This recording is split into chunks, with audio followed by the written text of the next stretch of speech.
Alright, so this is section 3.2, factoring expressions. I'm going to teach it a little bit differently from the book. So you can watch this video or you can watch the videos on the book and decide which method you like better. So the first thing we need to talk about is what is factoring an expression. Okay? So when we say to factor an expression, what you're going to do is you're going to find what to multiply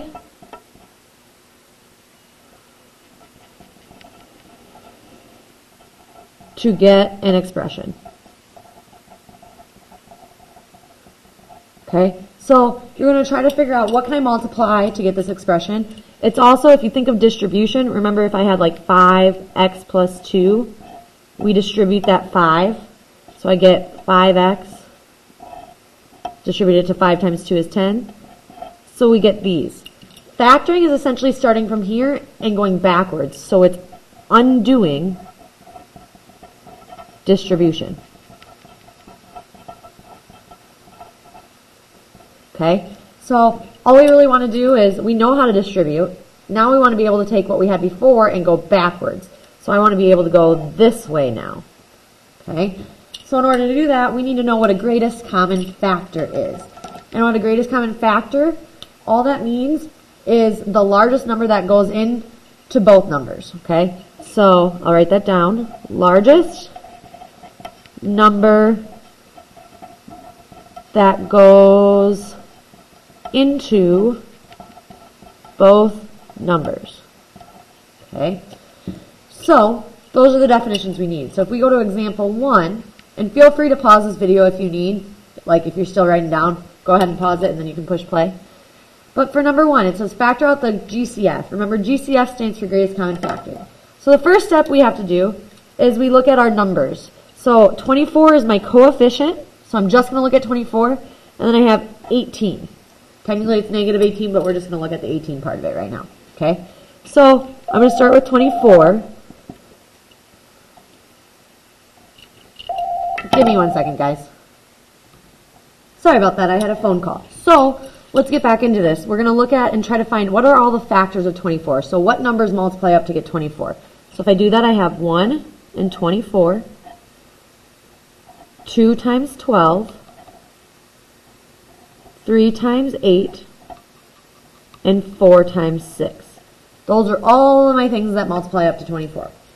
So those are my factors of 24. Then I have to look at my factors of 18. The factors of 18, I have 1 times 18, 2 times 9, 3 times 6, and then that's all that goes into 18.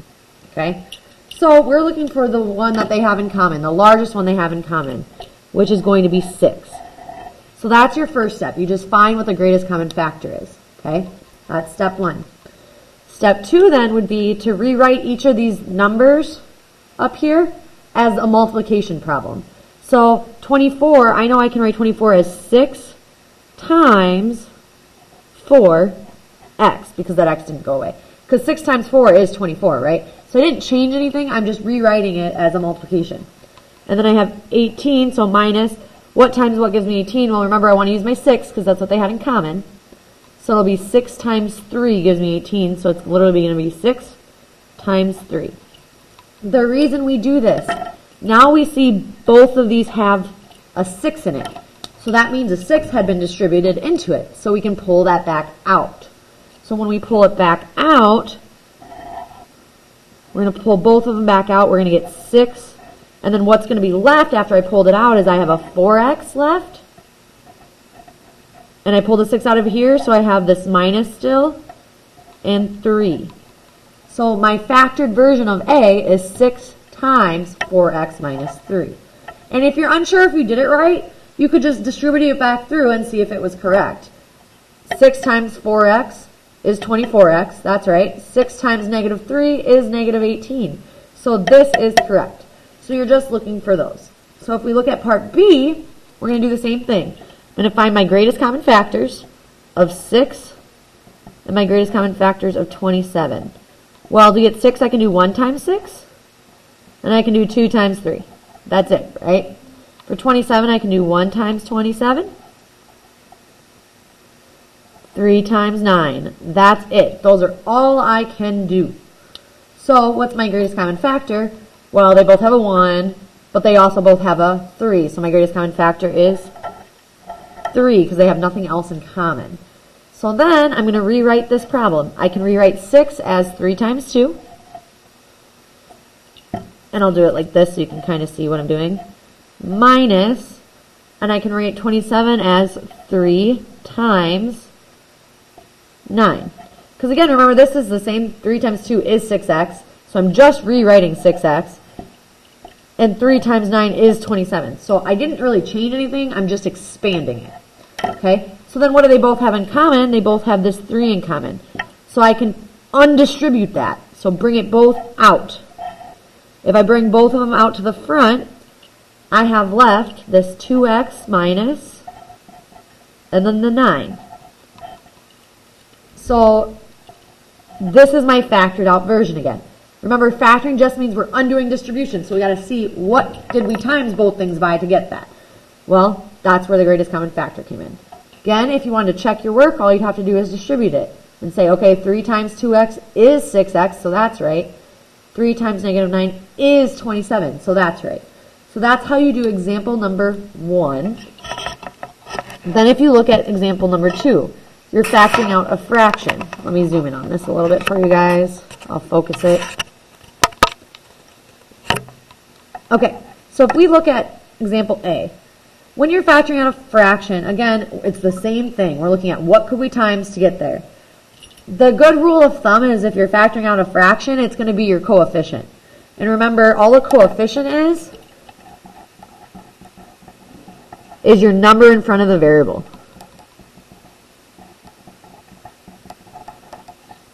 So, just so we remember, that's a word we learned a couple days ago. Coefficient is just your number in front of the variable. That's all it means. So, I want to factor out a 1/2 because I know that's my number in front of my variable. So I have to think, what do I times 1/2 by to get 1/2 x? Well, I times it by 1. Okay? And I can make this. Then I have plus, if I want to factor out 1/2, what in the world do I have to times 1/2 by to get 3/2?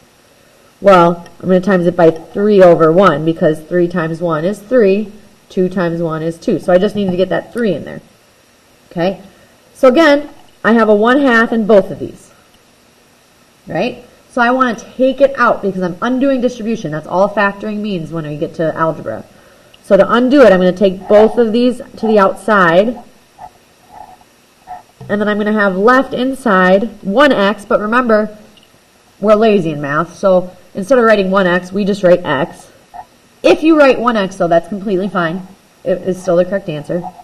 And then I still have this plus. And then it's going to be 3 over 1, which is just 3. Okay, so we just took that fraction out. If we're looking at part B again, we can do the same thing. We figure out, okay, what's that coefficient? And it's a fraction, so it's 1/5. So I know I'm going to want to deal with 1/5. So I know 1/5 times x gives me 1/5 x. Then I have this minus still. I know I want a 1/5 because I want to be able to take it out. What in the world do I have to times 1/5 by to get 4/5? Well, I already have the 5 on bottom, so I know that's going to be times by 1. 1 times what gives me 4? Well, that's going to be 4. So this is what I have. So in both of them, I have this 1/5. I want to undo distribution, so I want to bring those back out. Normally when we distribute, we bring them in, but this time I want to bring both of them out. So I'm going to undo those and bring them out, so I get 1/5. And if I bring that out, what I have left then is x minus 4 over 1. Well, 4 over 1 is just 4. So again, that's just how you distribute. And if you need more help, you can come in before or after school. So, if there's any questions on those, just come find me or you can ask Ms. Tro in study hall. The last thing we have to talk about is factoring out a negative. Okay? The only time we ever really factor out a negative is if our coefficient in front of the variable is negative. Otherwise, we just factor out a positive.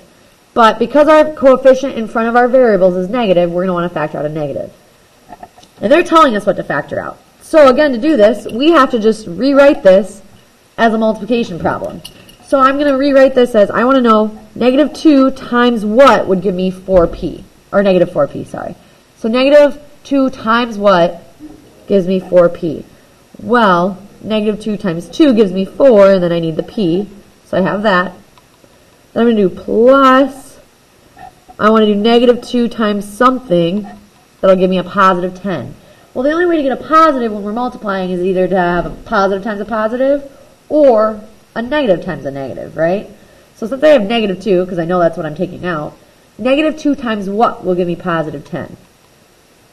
So that would be negative 5.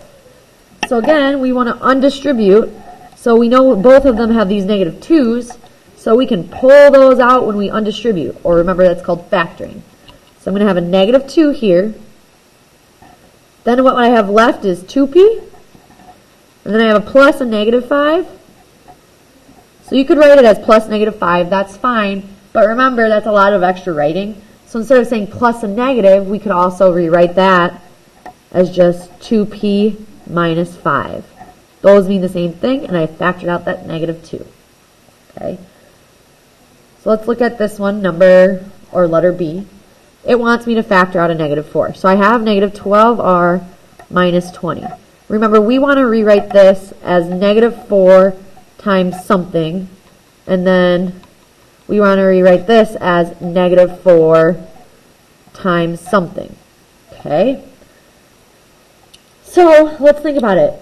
What times what would give me negative 12? Well, I know 4 times 3 gives me 12. And I know in order to get a negative number, only one number can be negative. So this is going to be 4 times 3, and then I need the r as well.